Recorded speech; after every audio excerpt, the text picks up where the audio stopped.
This is Jeffrey Baldwin, and he died on November 30th, 2002 from septic shock and bacterial pneumonia after years of mistreatment by his grandparents. These are the grandparents who murdered Jeffrey. They were given custody of Jeffrey and his older sister after they were removed from their parents after allegations of abuse came about. It was later discovered that Elva, the grandmother, had previously been convicted of child abuse in 1970 after her 5-month-old daughter Ava died of pneumonia and was found to have numerous fractures. In the year 2000, a worker with the Catholic Children's Aid Society noticed a bruise under Jeffrey's eye. However, this was dismissed as an accident and no further action was taken. When Jeffrey died, he was less than 2 months away from his 6th birthday, and his weight at death was just 21 pounds, which was slightly less than what he weighed on his first birthday. On the evening of November 30th, 2002, the grandparents called 911 to report that Jeffrey was no longer breathing. When EMS arrived, they discovered that his body was covered in sores, bruises, and abrasions. He practically had no body fat or muscle tone at his death due to years of starvation. Jeffrey and his sister were kept in a locked room at night with the furnace vents shut, and they were forced to eat with their hands from a mat on the floor.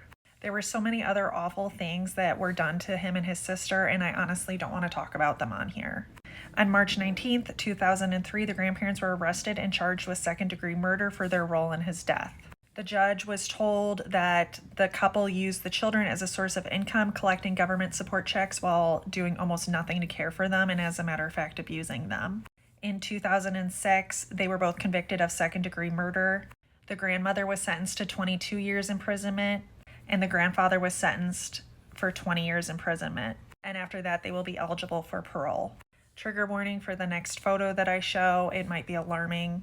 This is Jeffrey right before he passed. His years of mistreatment led to significant changes in policy by children's aid societies in the granting of custody of children to relatives. Just because somebody's related to the child doesn't mean that it's in the best interest of the child to be their caretaker.